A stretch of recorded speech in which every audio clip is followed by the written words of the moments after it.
Annyeonghaseyo Yorobun. Selamat datang di kanal YouTube aku. Kali ini aku mau spoiler sinopsis drama Korea Bittersweet Hell episode terbaru. Selamat menyaksikan.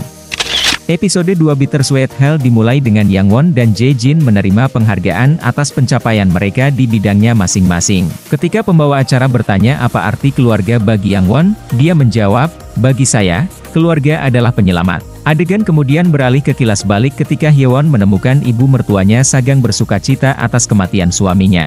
Yang Won memberitahunya tentang keterlibatan Go Myun dengan kematian ayahnya dan merasa bingung dengan keputusan selanjutnya. Sagang menyarankan agar dia mempertimbangkan bagaimana situasi ini akan mempengaruhi keluarganya, dan dia memutuskan untuk tidak mengambil tindakan lebih lanjut.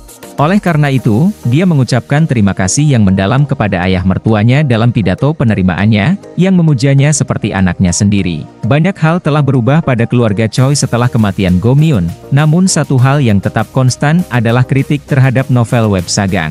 Namun, kali ini, pengguna baru membelanya dengan penuh semangat. Di tempat lain, kita melihat Jae-jin duduk di ruang operasi dengan headphone saat dokter lain melanjutkan operasi. Kemudian, keluarga Choi mengunjungi makam Go Myun pada peringatan kematiannya yang ke-49, di mana Yang Won mengetahui rumor bahwa Sagang diduga telah membunuh Go Myun dengan cara yang persis sama seperti yang disebutkan dalam salah satu novel thriller populernya.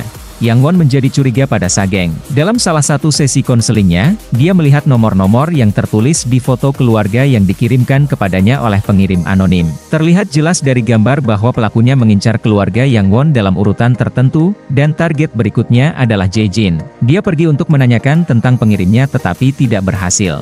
Saat itulah dia mendapat pesan untuk mengunjungi wali kelas Do Hyun, yang memberitahunya bahwa Do Hyun bertingkah aneh saat dia menyerah dalam ujiannya. Sementara itu, Sagang mengunjungi restoran Tiongkok kuno Soft Hands dan meminta bantuan koki. Yang Won membawa pulang Do Hyun bersamanya untuk menemukan Moon Tae-oh. Setelah memberi salam seperti biasa, Tae-oh minta diri untuk berbicara dengan Do Hyun dan akhirnya mempermainkannya. Yang Won merasa tidak yakin tentang Tae-oh karena alasan yang tidak diketahui. Lee Sena mengunjungi Yang Won untuk sesi konseling keesokan harinya, di mana Yang Won menawarkan untuk memperkenalkan Sena kepada dokter baru. Tapi Sena tidak tertarik dan mulai memprovokasi Yang Won tentang keluarganya dan keterlibatan Sagang dengan kematian Go Myun sebelum pergi. Kemudian, bibi mertua Yang Won mengunjunginya untuk menunjukkan kepadanya salinan buku Sagang berjudul Pembunuhan dalam Bingkai, di mana tokoh protagonis membunuh suaminya dengan cara yang sama seperti kematian Go Myun. Yang Won segera mengunjungi kantor polisi dan mengetahui bahwa Sagang telah menolak otopsi dalam kasus Go Myun.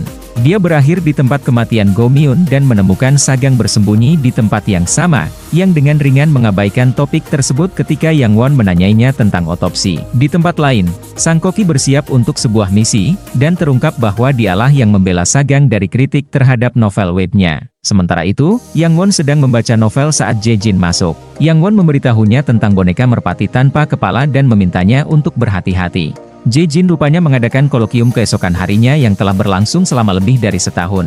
Di tempat lain, gambar dalam bingkai sudah selesai. Lee Sena mengirimkan pesan samar sebelum memasuki sebuah rumah. Keesokan harinya, saat dalam perjalanan ke kantor, Yang Won menerima serangkaian pesan teks dari pengirim tak dikenal bernama Jae-jin dengan seorang wanita. Dia memeriksa tempat di mana dia seharusnya mengadakan kolokium tetapi menemukan bahwa dia berbohong tentang lokasi tersebut. Dia sekarang curiga Jae-jin telah selingkuh. Jadi, ketika Jae-jin kembali ke rumah pada hari itu, dia memeriksa kamera dashboardnya dan menemukan kamera itu kosong. Saat berada di dalam mobil, dia mengetahui melalui kakaknya bahwa Jae-jin mengadakan kolokium di Yangpyeong. Melalui transaksi kartunya, dia memverifikasi klaim ini. Keesokan harinya, dia tetap tenang sementara Jae-jin terus berbicara tentang kolokium fiksi. Di kantornya, Yang Won menerima kotak lain tanpa nama pengirimnya. Saat membukanya, dia menemukan model miniatur. Ini juga ketika dia menerima pesan lain benar-benar bohong dengan foto Jae-jin dengan wanita lain dan waktunya. Menyimpan pesannya di belakang layar, Yang Won mempelajari miniatur itu dan menemukan lokasinya, Seojeongmyeon 7423. Ini adalah lokasi di mana keluarganya dan keluarga Jae-jin bertemu untuk berlibur. Dia melakukan perjalanan jauh ke rumah pertanian. Setelah memeriksa tempat itu, dia menemukan karangan bunga yang ditinggalkan dan sebuah buku berjudul Perangkap Tikus Telah Hilang, dan segera menemukan tubuh Dokter Oh tergeletak di lantai dalam genangan darah. Dia belum mati, kata Sagang, dan episode tersebut berakhir. Episode yang luar biasa, episode ini membuat pemirsa terus menebak-nebak sampai akhir. Meski alur ceritanya terlihat lugas, namun petunjuk-petunjuk kecil di sana-sini dalam episode tersebut berhasil menjaga ketegangan tanpa kehilangan perhatian penonton. Tujuan dari episode ini jelas. Jika keluarga adalah penyelamat bagi Yang Won, apa yang terjadi ketika dia menemukan rahasia suram yang terkuak? Selain plot yang menarik, episode ini juga mencoba-coba lawakan gelap, memberikan kelegaan di tengah beratnya genre thriller. Misalnya, saat berada di makam Go Myun, adik perempuannya berseru, apa gunanya berolahraga dan menjaga kesehatannya sepanjang hidupnya? Dia terbanting batu sampai mati, dan Sagang menjawab, datar, tepat sekali. Nah itu dia spoiler sinopsis drama Korea Bittersweet Hell episode terbaru. Jika kalian suka dengan konten ini jangan lupa like, komen, subscribe dan share ya. Sampai ketemu di spoiler sinopsis drama Korea lainnya.